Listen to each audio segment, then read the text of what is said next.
folks. Welcome to another edition of the Omnist Hour. Turn this next music down a little bit. You'll recognize that as Rimsky-Korsakov Scheherazade from the archive.org unlocked recording collection, so please don't sue me with any copyright claims. I think it may be Ernst. Let me see here. What does it say?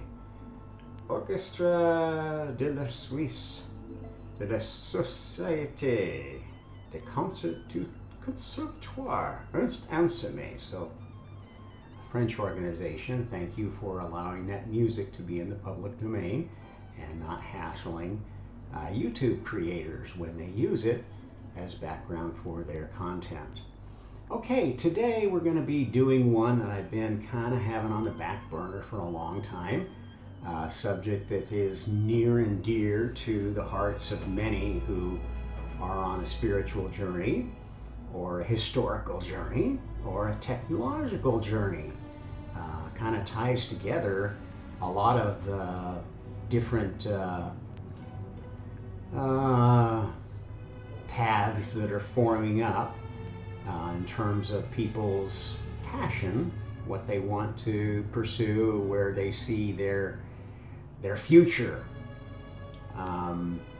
And if you're one of those people, you can relate. There are many who follow this and find that study of this or seeing what other people are discovering becomes part of their reason for existing, even if they aren't able to actively participate in it. They donate money, they are involved in communities, and it's becoming almost a religion, if you will, which is where I felt I needed to chime in and talk about it as a religion, actually a family of religions that revolve around basically different conceptions of the history of Egypt. So let's delve into it. Let's call this one, what name did I give it?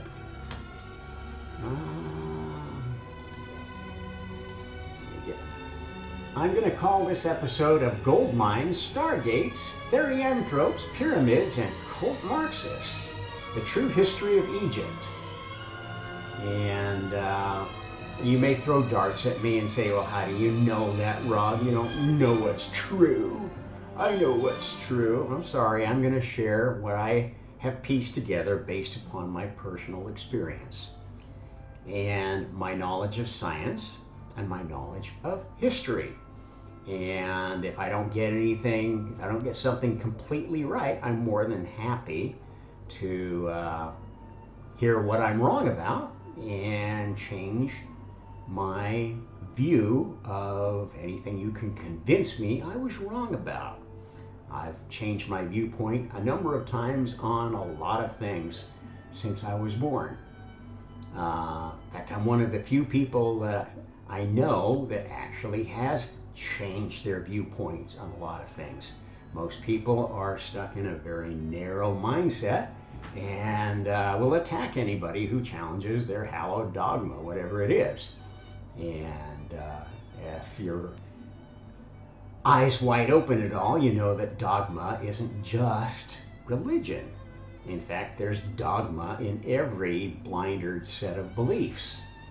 And some of the most blindered beliefs now are postmodernist and New Age beliefs, which grew out of postmodernism. So we're going to be touching on some of those poles and where they may be right or wrong. Okay, so let's start with a quick summary of what Egyptologists will tell you is the real history of Egypt. According to Egyptologists, the land of Egypt was populated by roving bands of hunter-gatherers until the first dynasty made the first civilization around the Nile and started creating the first monuments to civilization with the bounty that was generated by finding ways to farm using the Nile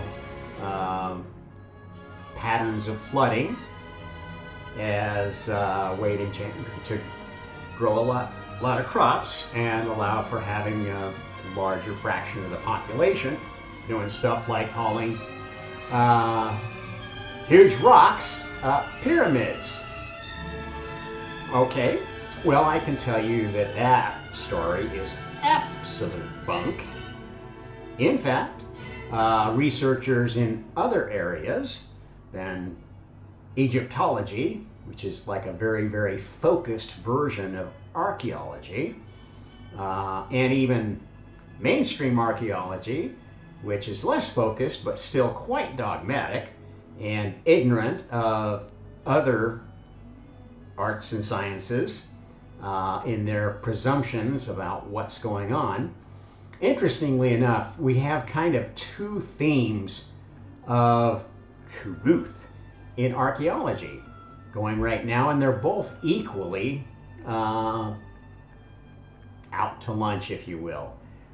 One grew out of the impetus for early archaeology was around proving or disproving popular stories from mythology, mostly of the Bible, because that was the cultural background of most of the folks that founded the science of archaeology. Now, that describes roughly about the first century of what's recognized as organized archaeology, that more or less started with Napoleon's expedition to the Nile. And if you know much about that history, you will know that at one point the French held what is now Egypt, and did a lot of excavations, took a lot of things off to the Louvre and other mainland European museums. And it was only after the Battle of the Nile that Napoleon's position there became untenable because of supply difficulties, and he was forced to withdraw back to the continent. Now, this is an interesting thing, because he wasn't the first conqueror who made it a point of conquering Egypt. It's been a very interesting place for a long time, and that ties into this history. But just to show you where it all comes from, the mainstream archaeological point of view is kind of this bastardized mix of biblical mythology and anti-biblical mythology that came as a result of postmodernism and its chief religion, communism, which rejects all gods, rejects all spirituality, and makes it all about essentially social Darwinism. Whoever has the most power makes the rules, which is the essence of communism. And they sell it packaged as a populist religion by telling people if they had all the power, they'd make all the rules. And then once their communist leaders have the power, they knock off the most vocal of their supporters and create an oligarchy like existed in Stalinist Russia, exists in CCP China, existed in Nazi Germany. So this is kind of the modus operandi of the communist disease. And that's a disease that wasn't created in the last 200 years. It's just been made into more of a science. At any rate, the truth is that Egypt has a very, very, very much longer history that goes back to the very first civilizations that existed on this planet. Now you might ask, you're going to be asking, well, when was that first civilization, Rob? I can't tell you exactly, but I know it was at least 1 million years ago. Okay, as I've told you before, this planet was created in kind of a special way. It is the product of the destruction of another planet that used to be in this system where the asteroid belt was. That was the previous Gaia, if you will. That's where the original Garden of Eden was. And it was destroyed.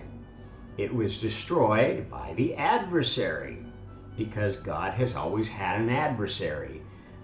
You can't create, in fact, without having an adversary to kind of put pressure against your creations to make sure they work.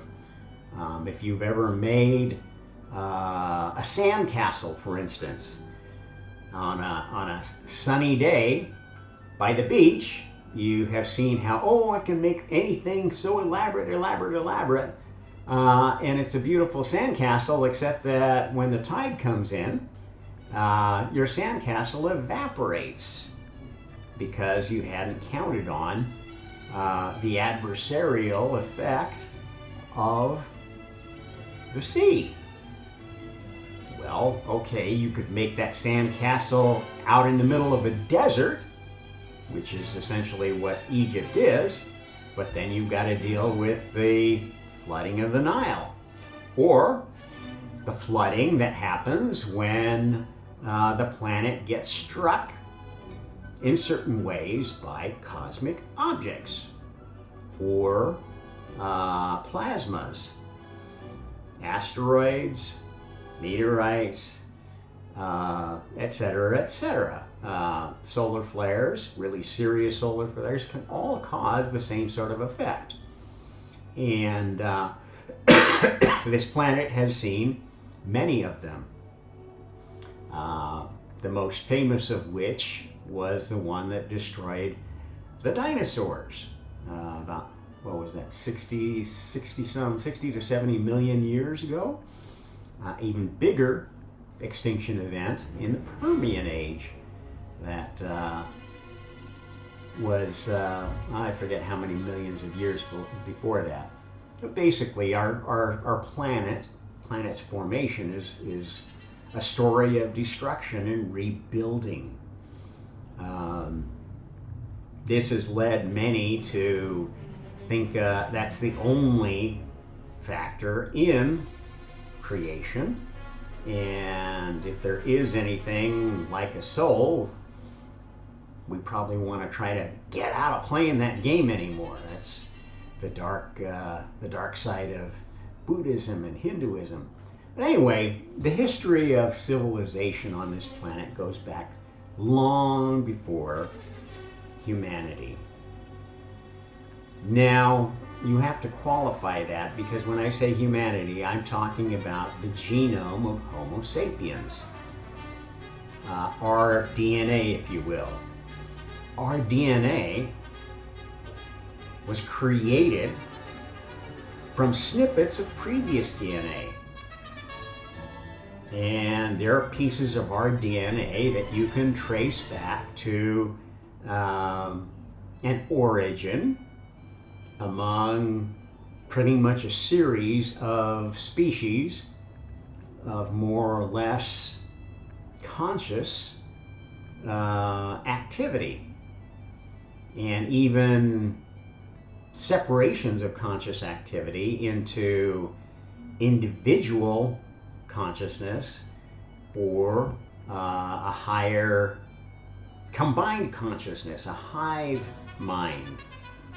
And we know that there are some species that evolved quite differently from ours. Bees and ants, that even quite a few plants seem to have a means of communication, a consciousness, if you will, that spans all of its members, at least the ones that are connected in some way, through a root system, through a system of pheromone distribution, electromagnetic energy generated by the queen or something like that, or by larger collections of the parent trees and so forth. We're just beginning to understand how these systems work in the plant and animal kingdom, let alone understanding how human consciousness works. At any rate, the oldest civilization on this planet was established by basically the final chosen species of the previous Gaia. Okay, that would have been the God level species that we refer to as, who would have been the first Elohim, the first spiritual / physical entities that could play in both realms and were almost godlike in their power. Now this species were not the original gods. They were given their powers through events that happened on this first Gaia. They were originally developed as more or less spiritual AI, organic AI, that the gods could control through their pineal glands to get them to do what they needed done to conduct experiments in spiritual science. And gradually, through the efforts of the entity I call God, the first creator, these AI souls, if you will, were given more capability, the capability to grow in consciousness, not just to execute programs or basically follow, what was broadcast to their pineal gland, but they could develop a higher consciousness and thinking more independently, becoming higher awareness souls in their own right, gods in their own right, if you will. And that's been the story of all creation, is basically God championing, giving all souls the opportunity to grow and learn and become gods of their own description. And in order to allow that to happen without just creating bigger battles between gods, bigger wars in heaven now taken to earth, that's why the multiverse exists. Okay, the multiverse is basically a set of padded cells that keep dark, harmful, unpleasant gods from mucking up the fun of the gods that just want to play nicely together with their friends. That's fundamentally the difference between a heaven and a hell. In the heavens, people of a very similar mindset, so they may share the same religious ideas. There are Christian heavens, there are Muslim heavens, etc., etc., and a certain idea of how to play fairly with each other, and maybe an idea of what this universe focuses on. There's probably a Christian universe that focuses on making more beautiful religious music. Who knows? Maybe Bach, J.S. Bach, might be a candidate for the God of that universe. This is how the Messiah system works. Mozart would be a candidate too. Very, very wonderful choral works that man did. Fauré's Requiem, in my estimation, is probably the most sublime piece of religious music ever written. But then that's my personal preference. That's part of what will take me to the heaven that I deserve in the afterlife. And there's one for everybody. If you're a lover of classical music and you have a favorite period, there's a Baroque heaven. There's a classical heaven. There's a Rococo heaven. There's a romantic heaven, post-romantic heaven. There's even a 12-tone heaven, for heaven's sake. This is how it works. there's no limitations in the multiverse other than those that we create to give boundaries between souls that don't want to be connected. Because we're not all one. We don't all think alike. Yes, hive minds do, because that's what a hive mind does. It's a collective consciousness. And if you want to join a hive mind, there's no reason not to do that, but you can force everybody to do it. Okay, so back to the history of Egypt. As this new planet was getting terraformed, and that terraforming was directed by basically whenever there's a chosen species, a chosen people, and that includes not only organic species, but there were chosen ones that were inorganic before that. The species that we call elementals, or the Muslims call jinn, creatures of energy, and the collective energetic exercise of matter. That's essentially what elementals were. And those types of soul vehicles were all created on that in previous versions of this Gaia experiment. Every planet, that's why there have been 12 planets, 12 heavenly bodies of importance in this system. Now let's count them. So we've got this now defunct planet, which scientists have named Theia. It used to be where the asteroid belt is. The sun itself is essentially a planet, so we count that. Then we've got Mercury, Venus, Mars, Earth, Jupiter, Saturn, Neptune, Uranus. That gives us 10. There's 2 missing there, aren't there, to make up a full 12. We know from data that there is some planetary size object that we're missing, because the orbits of all the known planets don't add up. There's perturbations that can't be explained by the more massive objects in our solar system. And so there's pretty much a solid consensus around there being another planet in the system. That would make 11, actually, by my reckoning. But still one missing from a good round 12. Might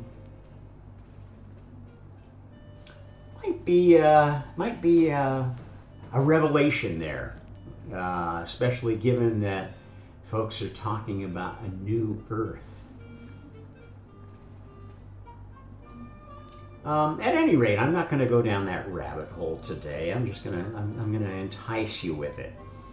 The first civilization was established basically by folks that understood that this planet was being terraformed to be a replacement for the one that was destroyed, to continue the experiment that was going on there, that was subjected to a very great reset by collision with another object that was sent by the adversary. If you know the Sumerian legends of it, this kind of leads to another important point. The story goes that Tiamat, the celestial dragon, was the one who destroyed that planet. And there were others involved on her side, and then a pantheon of gods on the other side, who fought this celestial battle in our solar system earlier. And this is essentially very closely tied to the whole idea of reptilians and the non-reptilians in the species of the galaxy, and is a continuation of things that are going on today. In fact, this might be a good time to mention the background art here. Let's see, the prompt I used to create this was Kermit the Anunnaki Frog touring the Great Pyramid Stargate. And I like what it did with this because it showed, I made 4 different versions, and it showed one version kind of with the Stargate operational, and Kermit kind of being very, very, very froggy. And then it showed one with no operational Stargate, and Kermit kind of playing king with a little circlet crown around his throat, so either being king or being slave. I thought that was a clever addition. And you can see that the erosion pattern of the buildings is different around it. This one looks like it was just built, in fact. Then you got more of a touristy looking Kermit smiling in front of a dilapidated pyramid, like we would have many Egypt visitors do today, posing for a selfie in front of the pyramid. And kind of a similar idea in the next one, only showing some of the chambers going into the pyramid. In fact, multiple chambers, which is something that has only recently been discovered, that what we thought was inside the pyramid is much more complex, much more extensive than we ever imagined. And if Egyptologists will ever let us fully explore what's inside the pyramid and inside the Sphinx and other of the oldest structures there, we may actually make a little bit of progress understanding the history of Egypt in depth. Okay, so what I can tell you, what I know, is that there were phases of civilization. And these civilizations were more or less visibly active on this planet. During the time of terraforming, a lot of the work was being done by basically the spirits of this previous world, this earlier Gaia, if you will. Chunks of that broken planet were basically what this planet was made out of, this planet and our moon.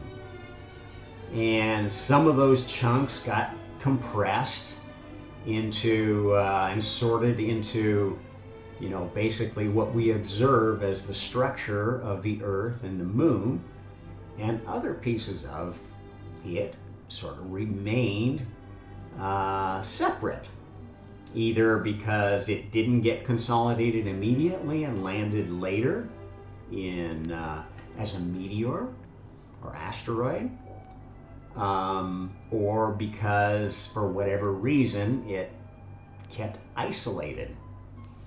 Okay, what was really going on at that time was that it was realized by some of the senior creators of that experiment that it was not working.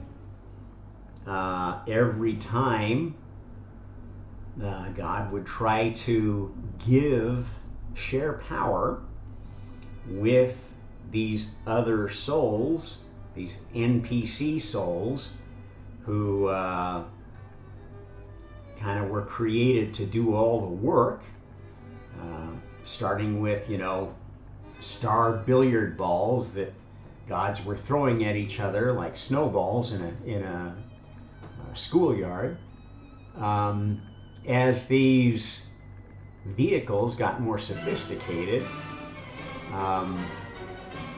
they became harder to control. And if you've ever owned an ant farm, you kind of have an idea of the problem that God faced as creation expanded. You can't control everything. If you try to, you're going to be trying to push every button at once and accomplish nothing. This is the absolute pure and utter nonsense of most of monotheistic thinking. The idea that, oh, God was perfect and almighty and all-powerful and could do everything, created everything, and we're the ones that made all the mistakes. That's the essence of Christianity right there, or Judaism, and it's absolute nonsense. It makes no logical sense. It makes no scientific sense. There is no way you can rationalize that way of thinking. It's bunk. You look all around you, and everyone is busy creating something. Even if they're only creating a nest egg to try to keep themselves drinking beer every day and enjoying their latest favorite video game. That's a creation of sorts. Creating a family, creating a career, creating music, creating art. We're all involved in creation, and some of us are involved in co-creation, not just something that is our effort, but something that's a group effort. Anybody who's ever put on a play, made a film, designed an integrated circuit, made a smartphone or a printer, you know what I'm talking about. That's co-creation. Requires a lot of different specialties, a lot of different pieces to come together. They don't always come together perfectly. Things don't work, and you've got defects and bugs to fix. This is how real creation works. And if you don't understand this, you're never going to understand any of our history or the history of the multiverse. There is nobody out there with a magic wand waving it and everything is perfect. That's nonsense. That is narcissistic fantasy nonsense. And anybody who believes in that is dangerous. This is why I talk against the law of attraction set. They are dangerous narcissists. I can make anything with my brain. Let's all get together and meditate and we will make world peace. It doesn't work like that. I'm sorry. You can and you do create with your thoughts, but it takes a lot more thinking to make something useful than just say, we're going to think about world peace and it will come. I'm really sorry if I'm offending anybody doing this, but you really need to be offended because your approach to spirituality, to reality, which is virtual reality, but it's still important because you're living in it, your approach is complete nonsense. And you're not helping anybody by creating imaginary tents of nonsense around you wherever you go. It's you folks who are responsible for wars. Yes, you are responsible. You tree-hugging peaceniks are responsible for war. Because you think there's a perfect solution. You think, oh, if we just have all the power, if we just stop all carbon fuels from being used, and if we just forced everybody to believe like we do, and if they want to be a Jew, let's kill them. If they want to be a Muslim, let's kill them. And then everything will be perfect. Freedom of religion. religion is freedom from religion. There are people who think like that, and they are extremely dangerous.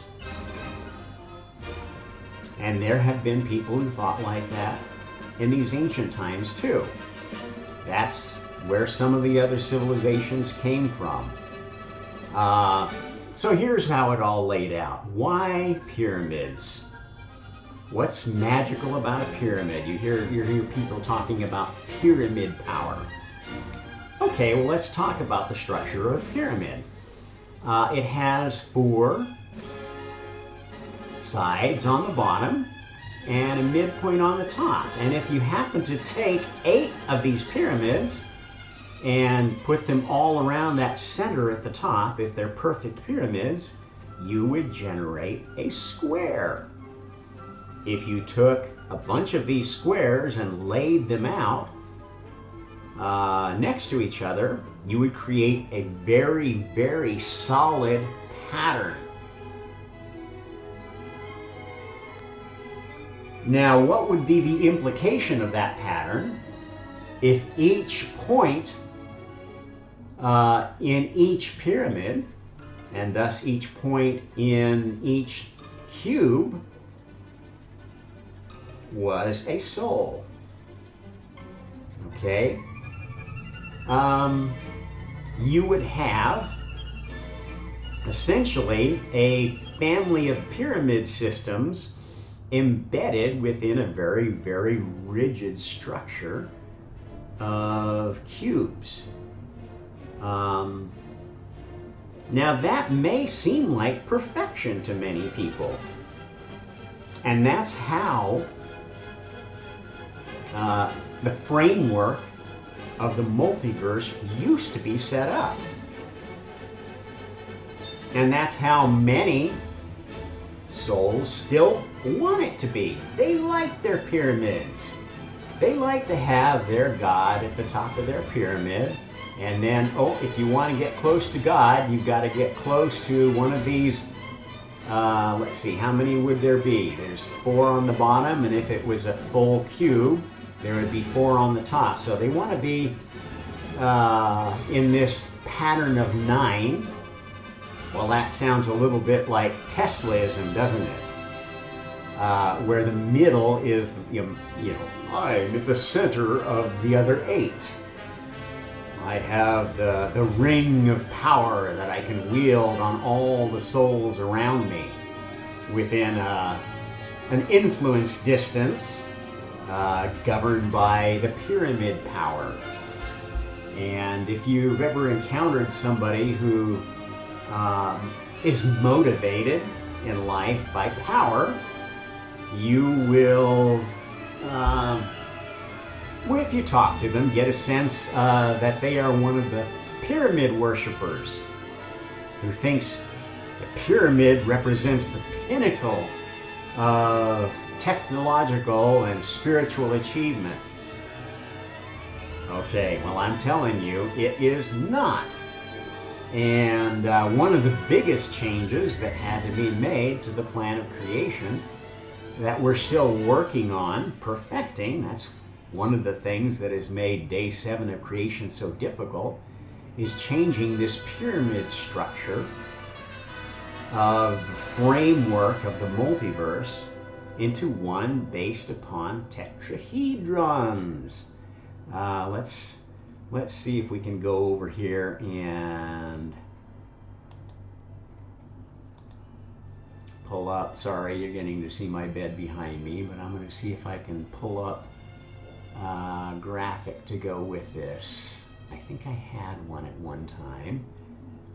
Let's see what we have for our virtual background. You get to see a little bit of the dirty underwear of preparing for this. I didn't prepare anything I was going to show because I wasn't sure what I was going to actually get into. Let's do replace and custom background. Come on. You can enjoy the Rimsky-Korsakov in the meantime. I think my artwork is all here. I'm pretty sure I did one that was talking about this at one point in the past.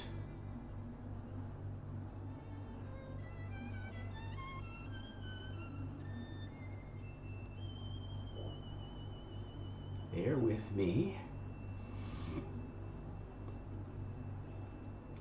Okay, well this doesn't show the pyramids, but it does show where we're going with this. So let's, oops. We want it to be the background for that one.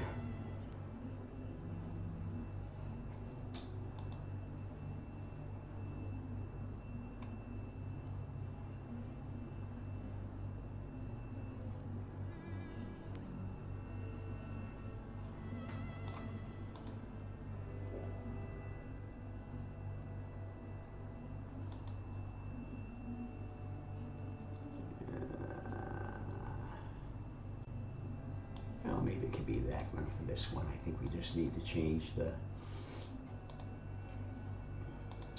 engine so it actually will work properly. Okay, there we go. Just make this bigger.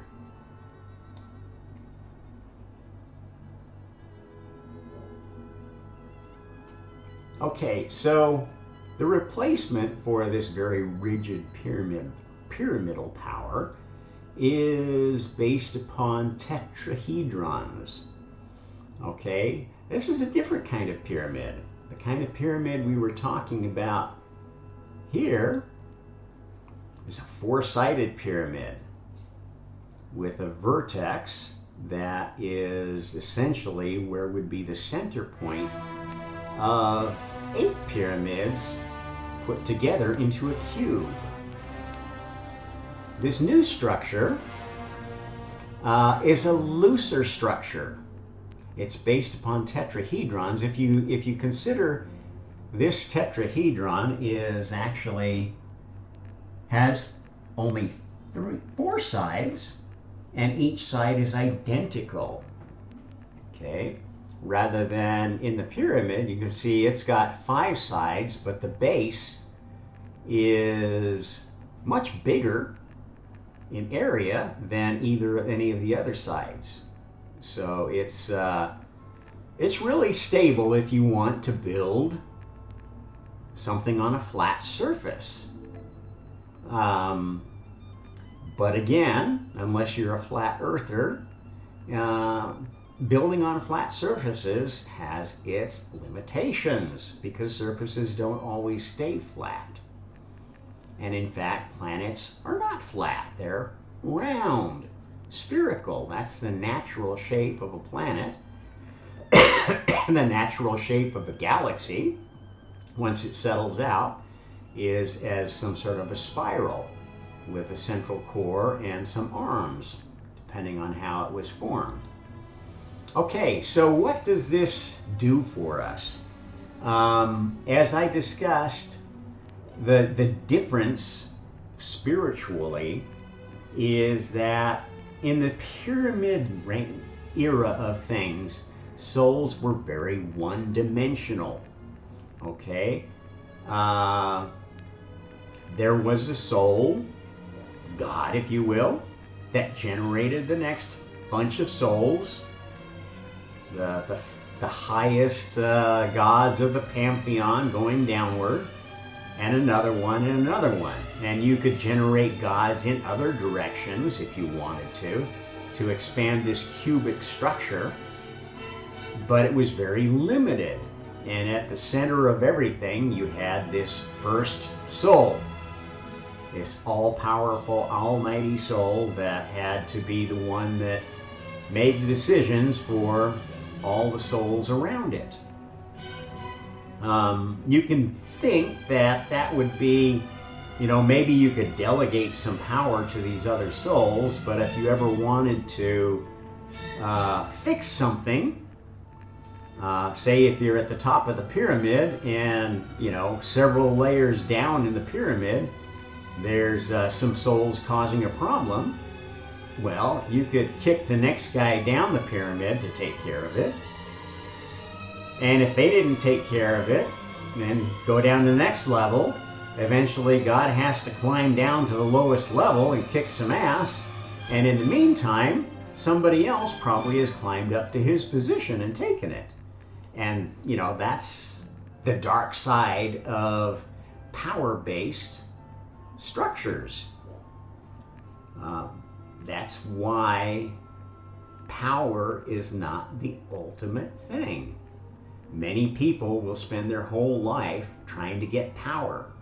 And to get power, they try to get money, because money buys power in this warped civilization we've created for ourselves. This is pyramidal thinking.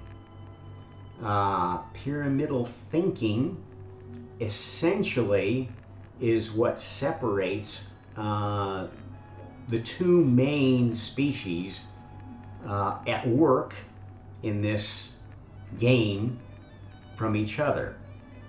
Okay? When DNA was created, it was created as a rapid prototyping language to create soul vehicles.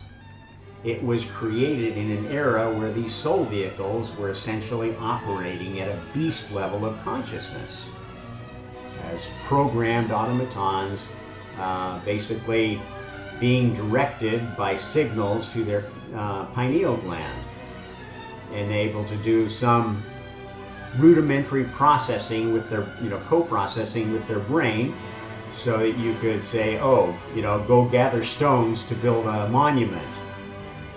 And they would gather stones until their programming said, oh, I'm hungry, I gotta go eat, and then etc. This is how early civilizations on this planet worked. They were basically run as slave species by higher order beings. Now, these higher order beings didn't have Stargates. They didn't need Stargates to begin with. Because they were spiritual beings.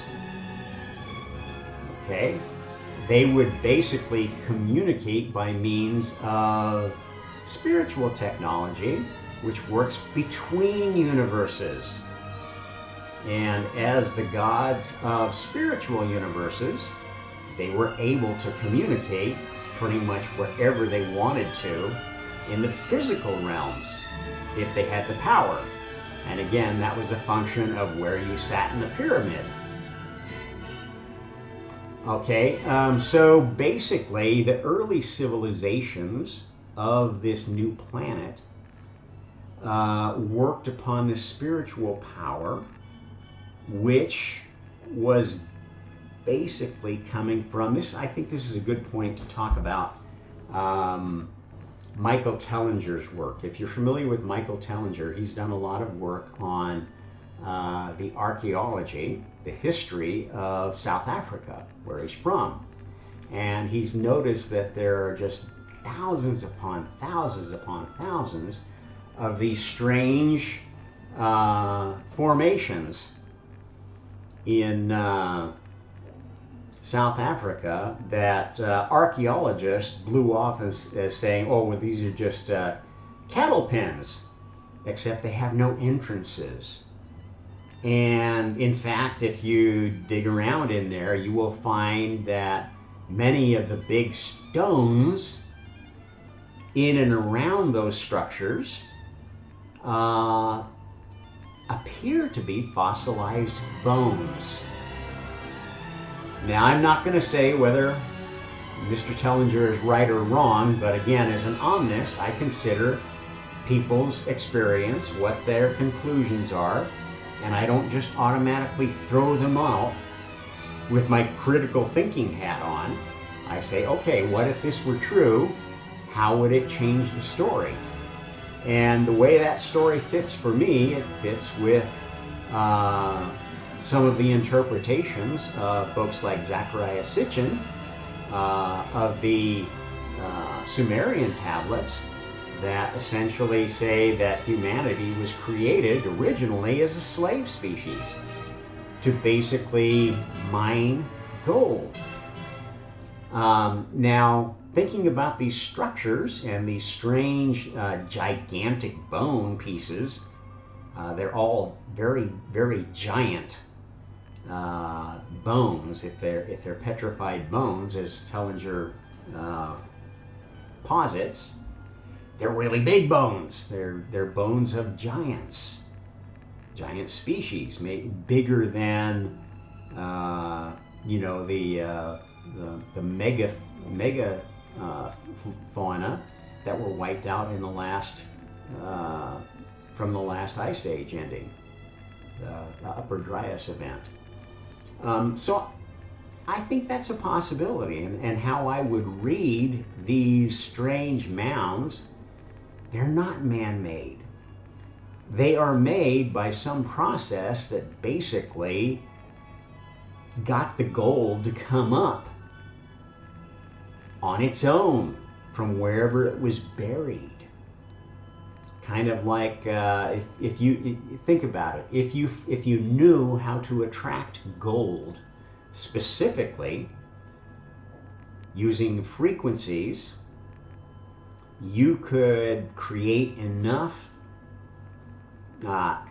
tractor beam, using a Star Trek image, power to actually suck the gold up out of the ground. And what would happen, how that would look if you did that, would be like bubbles. If you've ever seen what happens when you pull something out of a gelatinous liquid to the surface, it comes up as bubbles and leaves a bubbly froth at the top. That's what this stuff looks like to me. And the most logical explanation I have for that is that, yes, they were mining, and they were doing it using technologies that worked in ways we don't understand to basically suck the desired resource out of this planet. Like you would, with a strong magnet, pulling magnetized iron out of a bunch of rice or something like that. You could probably do this experiment yourself to see how it works. Now, why did they stop doing that? Why did they need to make slaves of creatures, to concoct new creatures, modify their DNA so they had the intelligence necessary to be good slaves? That's where we get into an understanding of what's been going on this planet even before this planet existed. And it's something I talk about a lot, but I'll mention again here. If you know anything about social engineering, about devising a program to change behavior, which, that's a huge science now. That's basically the most important piece of internet marketing. It makes the whole internet run. That's the whole reason the internet exists right now and is such an attractive place to make money, because if you know how to get eyeballs, you pretty much know how to make money. It's just a matter of telling those eyeballs what to buy, where to buy it, who's the good supplier and who's the bad supplier. Doesn't matter what the product is. That's the whole name of the game, right? Okay, so this is social engineering. We all are victims of it. We all do it to the extent that we try to manipulate the behavior of others. And that's where it ties in with narcissism. Individually, we call that narcissism, manipulating and controlling the behavior of others to get what we want. Everybody, to the extent that they do that, is narcissistic.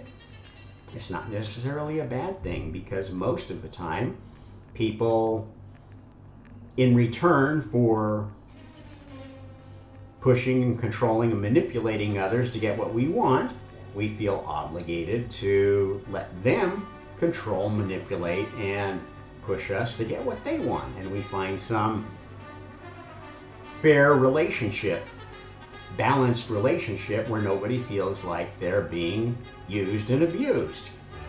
That's the nature of healthy relationships. That's the nature of healthy karma. When it's out of balance, that's when we have tyranny happen. And that is basically what this grand social engineering experiment was designed to combat. Because as long as any soul was using, abusing, and controlling any other soul, that encouraged tyranny. When the gods were all uber powerful spiritual beings who basically used matter and energy and plants and animals like puppets on a stage, they were being tyrants. They had no respect for what they were using. They would play with their toys and throw them out. Think nothing of burning down a whole planet. And just all in a day's fun, Daddy. That's how the old gods were. And that was not very healthy. It made them very careless, callous, and antisocial. Not all of them, but enough of them to make life, eternal life, pretty miserable for the rest. And that's the reason for all of creation. To change that behavior, to change any behavior, is social engineering. And if you've ever tried to do a social engineering experiment, you know that the most dangerous pitfall that you can fall into is for the subjects of the experiment or the ones gathering the data and processing it to know too much about what the goal of the engineering experiment is, because they will try to influence it. And that ruins the game. Okay, so how do you combat this if you are a god? You've got to make rules that get folks to forget why they're playing this social engineering game. You've got to allow enough time for the old rules to be forgotten. Otherwise, you have to go kill every soul that knew about it, which, that's been a strategy for some authoritarians a long time. The ones who would bury a treasure and then hide a map where their descendants would find it, or whoever they passed on their arcane knowledge to. And then they would kill all the ones that had buried it. That happened actually with the pharaoh's monuments. They would the tombs of the dynastic pharaohs. At one point, they would basically. This happened even more in China, in fact. After they had spent their life preparing the tomb for the emperor or pharaoh, they would be sacrificed and left with the pharaoh as part of the offering. Oh, you could serve them in the afterlife. All right. Talk about tyranny. And it was all an attempt to hide their secrets, which they thought, in the case of the pharaohs, they thought were going to bring them back to life. Now, why did they think that? This is where we need to find out why Stargates existed. Before Stargates, the power centers, the places where there were wormholes, that's basically what a wormhole is a point of connection between a place in the physical universe and a place in a spiritual universe.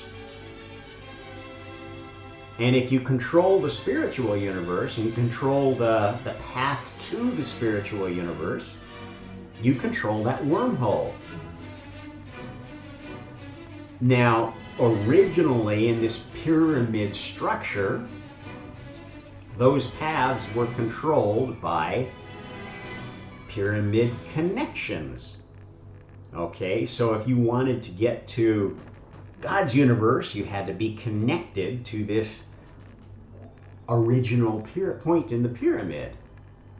And if you wanted to get back to a certain heaven, you had to have a path through all the gods that got you there. It made it very difficult to communicate and work together. And it made it very easy for groups of gods to split off and, you can't play in my pyramid and I'm not going to play in your pyramid. Stay away from mine. Just like little kids. You see them, arguing over who gets to use the sand in between their two sand castles because they ran out of easy to dig sand. My wife is calling. Just a second. Babe, I'm in the middle of a podcast. You really can't disturb me right now, okay? Okay, I'll be done. Huh?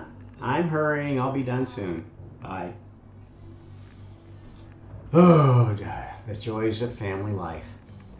At any rate, in this era of the old gods, where spiritual power was easy, basically pieces of this first Gaia held the souls of some of the gods that emerged from that phase of the experiment. And they carried their power with them in whatever piece of this previous planet they carried along. A large amount of power was concentrated in a piece that was big enough to make a mountain, or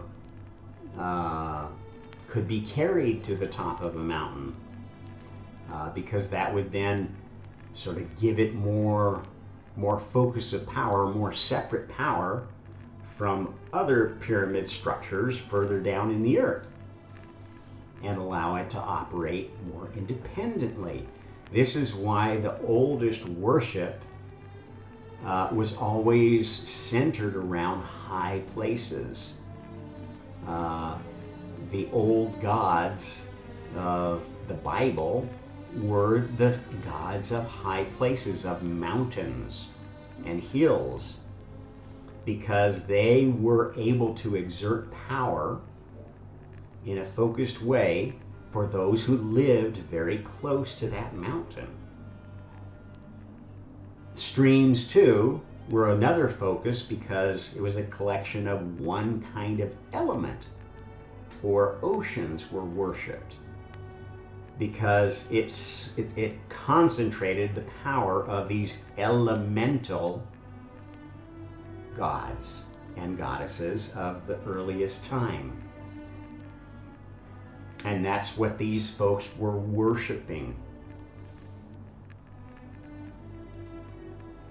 That's the gods that gave a shit about them, not the god or the old gods who, yes, they cared about this planet and what was going on it, but they were trying to move into a new phase of a social engineering experiment, having just been taught the hard way why the folks involved in an experiment can't know too much about it. They were trying to get everyone to forget. And part of that forgetting was, we need to not touch this.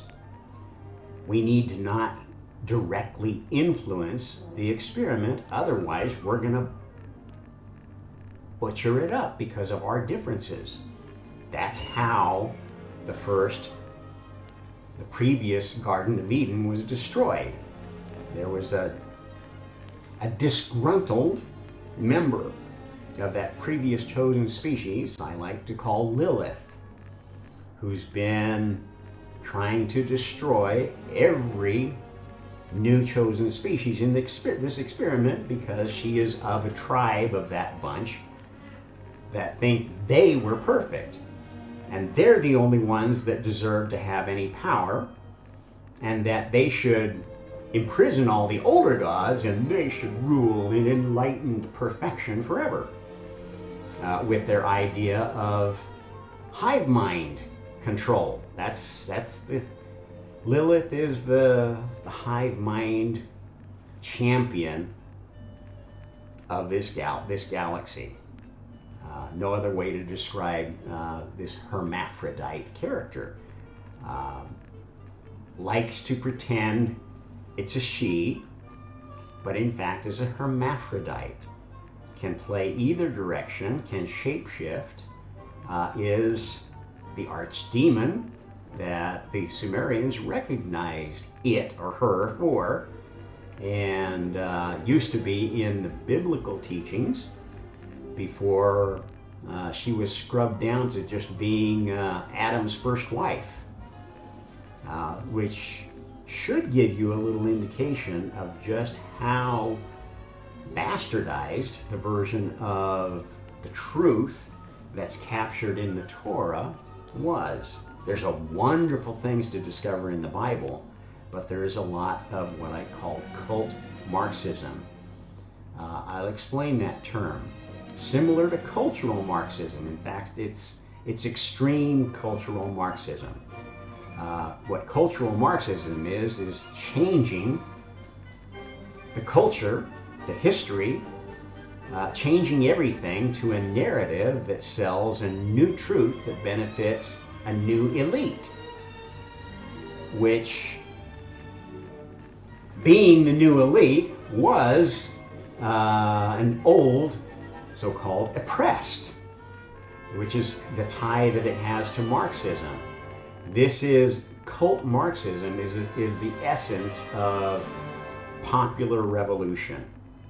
It's saying, oh, well, the people that have all the power only have it because they inherited it and they've been oppressing us, and they need to be put out of power, and then our organization needs to take all the power and rewrite history to suit us, and we become the elite, and because we're so perfect and so just and moral, that everything's going to be wonderful. Amen. Let's get on with it. This is cult Marxism, and it is behind every militant religion, every militant ideology that has ever existed. Even ones we don't have names for anymore because we don't have anything in the historical record, but that goes all the way back to the first technological civilizations. And how those came about is basically a story of new chosen species arising on this planet and not liking that the gods from their high places dictated to them what they should do, how they should live.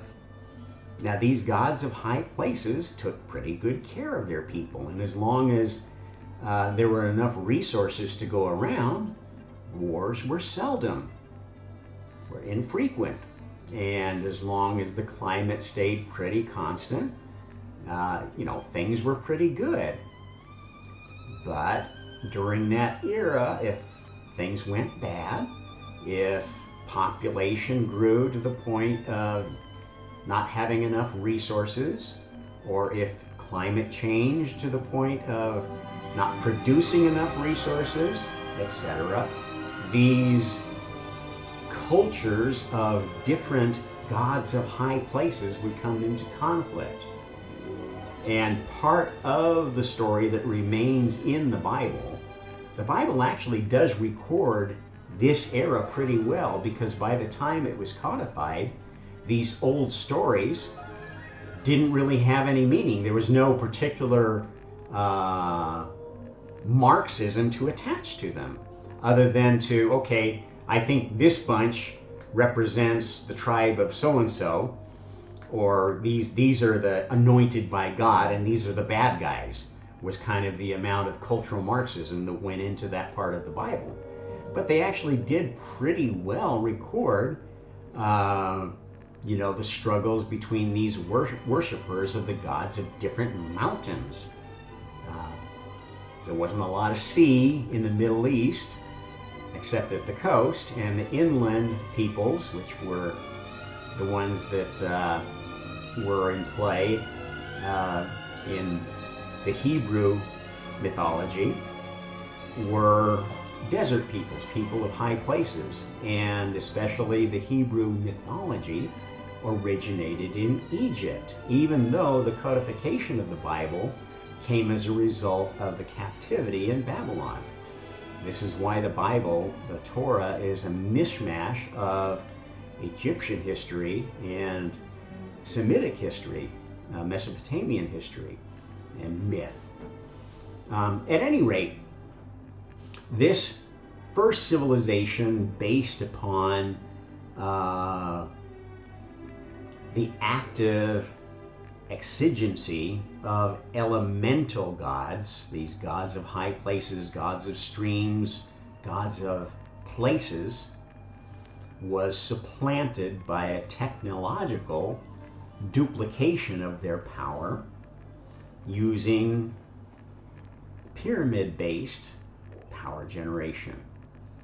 And that's essentially what is captured in structures like the pyramids, in these strange gold mining structures in South Africa and so forth, is an era of civilization where technology developed to duplicate what the elemental gods were able to do, which was less than the purely spiritual gods that came before could do. To make this new civilization of technologists, if you will, rise to the point where they could build their own Stargates. And that's where the pyramids came from. They were duplicating spiritual technology that they learned from the elementals. And basically through this sort of love-hate relationship with the elementals, where some of the elementals, just like in the previous story of how the elementals developed, there were some of the elementals who liked this new species, didn't want them to be slaves, thought they would be more useful as independent creators and less like slaves, less programmable, and there were others that wanted to keep them enslaved. And this was the battle that happened at that level. It did not directly involve God. And the other senior creators were off watching this unfold and letting the elementals get a taste of what it's like to be gods without their parents looking over their shoulder. And that's another pattern that repeats throughout all creation. Okay, eventually, this Stargate civilization allowed these physical creatures, which included two main species, the reptilians and the, actually more than two. I think we really should call it about four of the main ones. The reptilians, who were especially good at terraforming because they could become amphibian very quickly. They could become flyers if necessary. They were very adaptable. Their DNA has some of the best ideas ever implemented. The hominid species turns out to be, of the mammalian species, the most adaptable, not because of its ability to evolve quickly, but because of its ability to create quickly. Humans can humans adapt through the application of brain power, which actually brings them closer to God than the reptilians. And that is the source of the human-reptilian battle, which is just a large dimension of what's going on now. Now, as I said, there were also hive mind species who pursued the idea of collective consciousness and diminishing the importance of the individual. And the ultimate hive mind species are the species called the Borg. This is the species of Lilith, one of the very early chosen species that was created long before this planet. And they are like one of the main forces in war in this galaxy. And they play all sides because of their capability of controlling minds and generating holographic images. They can make anything look like anything to a low consciousness mind and fool less developed consciousnesses into serving them, thinking that they're actually doing something good. So, you know, basically they're the ones that are creating the illusions that make people think, oh, love, light, and oneness, we're all one. Okay, this is an active psyop being pushed by the advocates of this hive mind structure of consciousness. They are the enemies of creation. They are the enemies of God. They are the enemies of the Gaia experiment. What's going on this planet? They're not your friends. You could choose to play on their side, but their side is the side of non-player characters. That's what Borg was created to do. Controlled opposition to generate non-player characters, to make the game more fun for the people that are actually thinking about playing it. So, you know, do you want to be a Pinocchio automaton with somebody pulling your strings all the time? Fine. Play on that side. They're not going to win. Okay, so we've got the phase of the mountain worship led to the phase of technology matching that in the Stargate technology. Now, why did that technology fall apart? It was another phase of this experiment. How it fell apart is where I come in with my experience. During this phase of the Stargates was when basically exploration of the galaxy went wild. Okay, once it was figured out how to make Stargates, you didn't have to have a piece of the old Gaia to have a wormhole. You didn't have to wait for a piece of it to come flying in as a meteorite and establish a wormhole on your planet. You could just create the technology once you had gotten there, and then you had a portal between those two places. Okay, and that basically made it much quicker to discover planets and to terraform them. And that's why basically the reptilians and this humanoid advanced species, humanoid god species, call them Elohim if you want, were the two most successful explorers of the galaxy. And so successful, in fact, that this original planet where the Stargates were developed kind of became a backwater. Most of the easily got at resources were already exploited. And there were other planets, bigger planets, more resource-rich planets, so much else to find that this became a backwater. Everybody forgot about it. there were still wars and stuff going on, and still cycles going on of destruction. And eventually, you know, this old Stargate civilization, however old it was essentially wiped out. Nobody bothered to use the Stargates anymore. Nobody bothered to rebuild them or maintain them. And all that remained were the spiritual portals that had been carried by the old gods, the old elemental gods, that were still here. They'd fallen into disuse because the Stargates were so easy. This was another period of great forgetting. And these galactic species who were using technology to explore everywhere they could find resources, forgot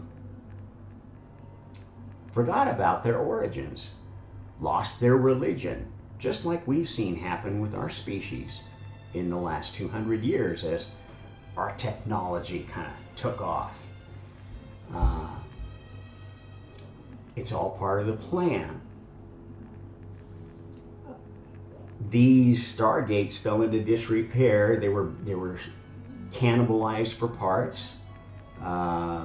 Pieces of the mechanism that actually did the Stargate were disassembled and used as trinkets and so forth. And we see evidence of that now in some of the weird, highly machined artifacts that we discover were being kept and valued, like, you know, by the dynastic Egyptians as, wow, there's some magic power in it, right?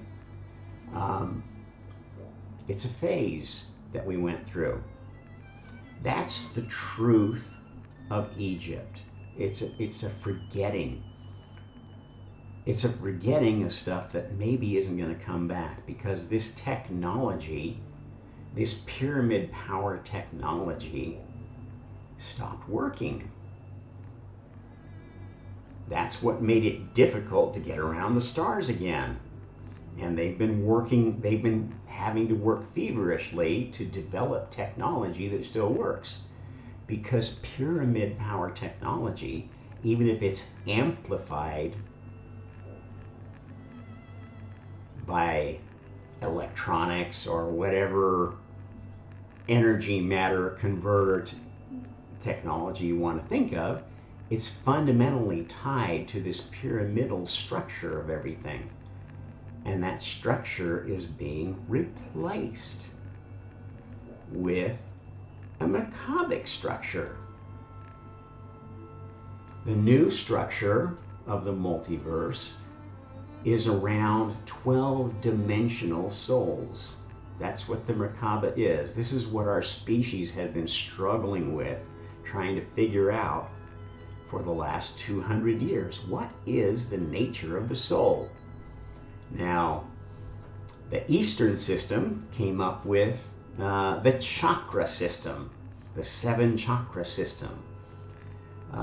Western traditions came up with the pentagonal occult system, or the Star of David 6-point.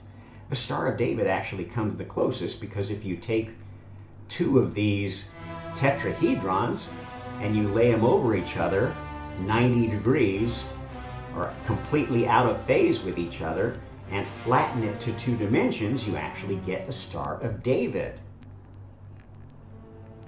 If you let's see if I can't pull up another image. Well, let's pull it up over here.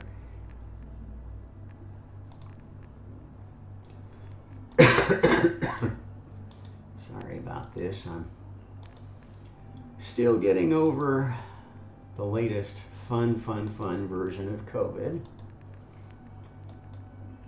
It's the longest that I've had one hang on. It's been hanging on for, oh gosh, close to 3 months now.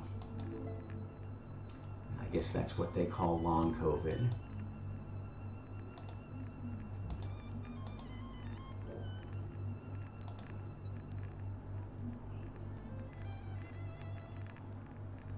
Actually, let's take this Escher drawing, because I think that comes the closest to visualizing what a real Merkaba is like.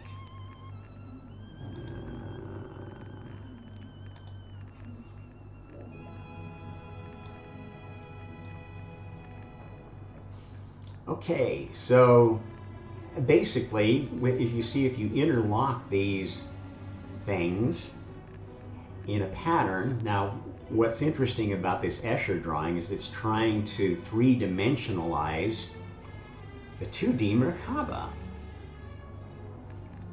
Not doing a very successful job, but I think it kind of shows you what folks had in mind who have been following it. Okay, is this going to be better?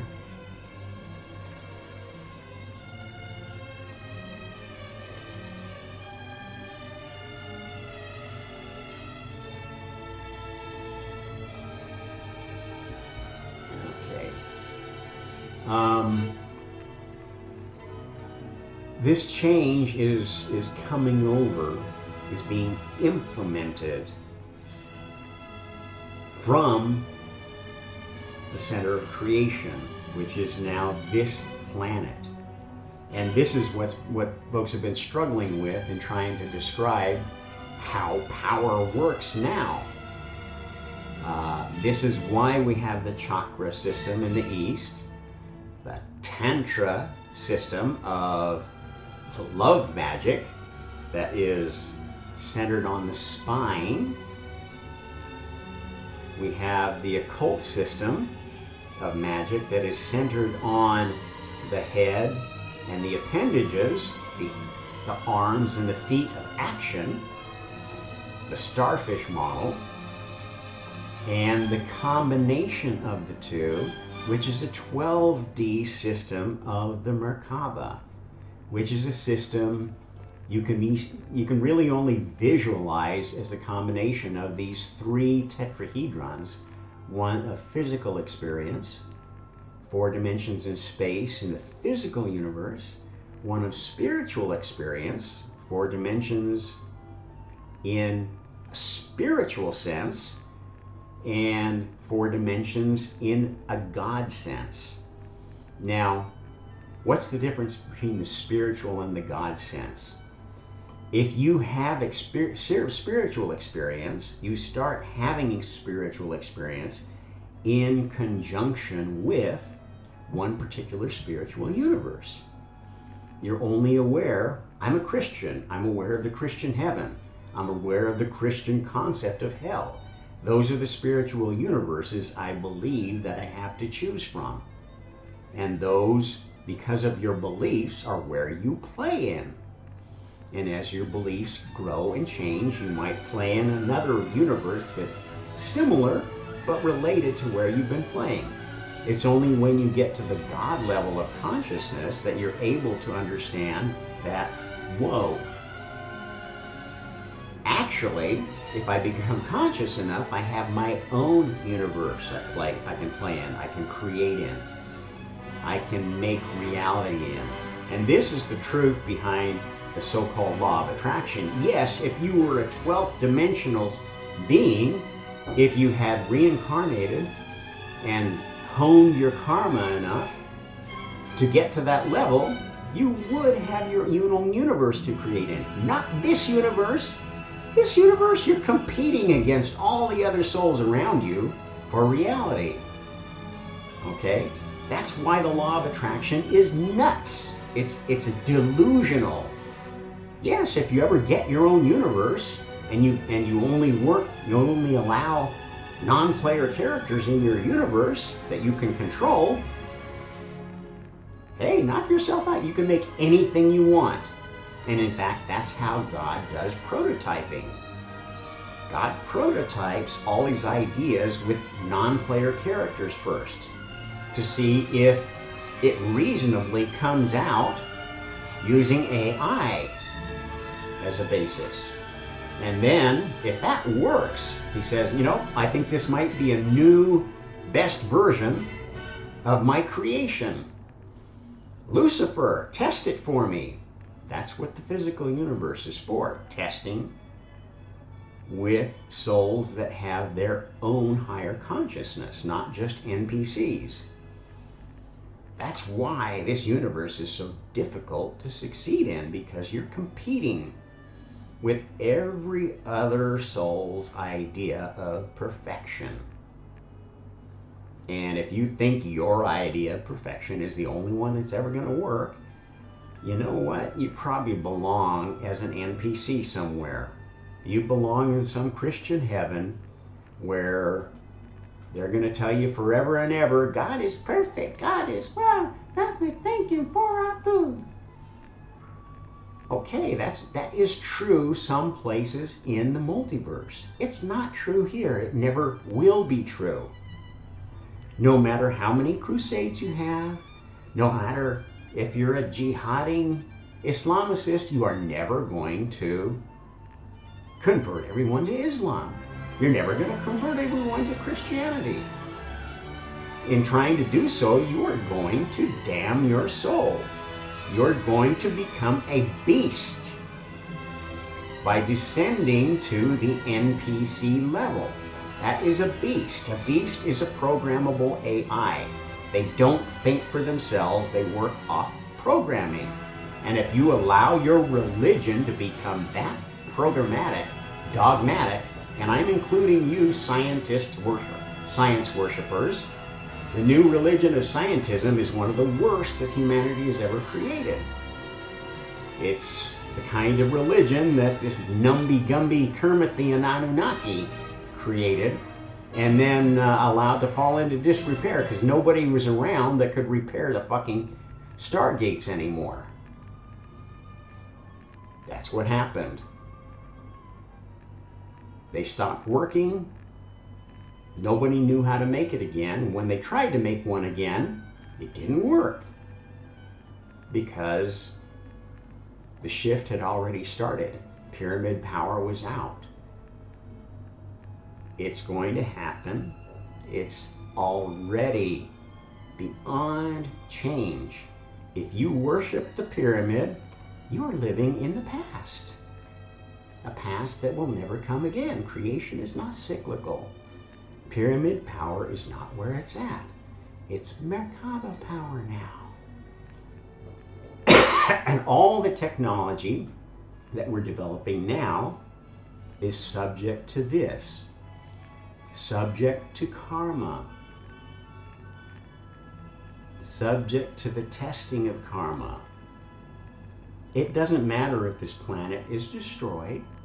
The souls within it will go on to other realities, other worlds where the destruction doesn't happen. The apocalypse is not one event. It's going to be experienced by every soul in their own unique way, on their own path to their own future, which might be a future of pure physical existence as a beast, or maybe a future of God-level existence, even if you're only growing up to be the god of toe cheese, or the goddess of fancy dress.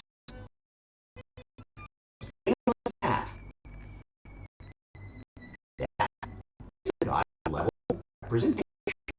You're representing a pure idea that is trying to survive.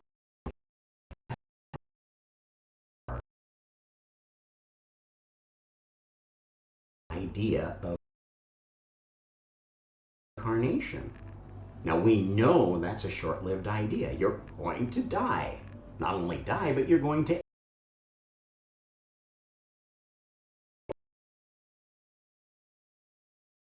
become challenging to defend. And no matter how much makeup you put on, how many facelifts you get, whatever you do to pretend like your identity is permanent, it's not. Your identity as a human, as a member of this planet, is not permanent. This planet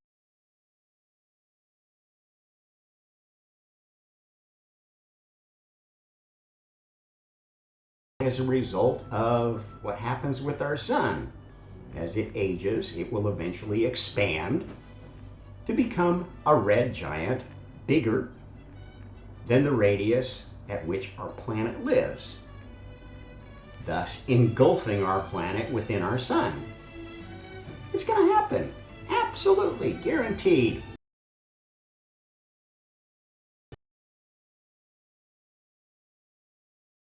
In such things. So ultimately, you need to think of things in a spiritual way, or you're not going to get anything. Now, you might as well be a beast. And most people are beasts at this point. They've already had their dog convinced that there is no God. There's no God. Communism is the God. If everybody was communist, we would be in a perfect, or if everybody was a globalist, if we just did away with all carbon-based fuels and we worship the World Economic Forum and Greta Thunberg and blah, blah, blah, blah. I'm sorry, you guys are NPCs. You are beasts already and you don't even know it. You think you're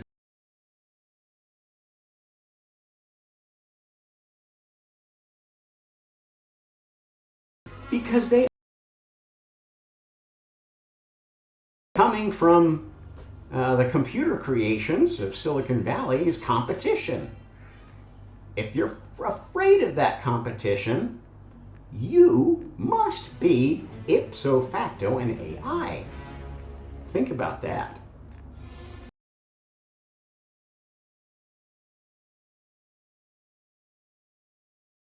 So like, share, subscribe. Until next time, happy karma.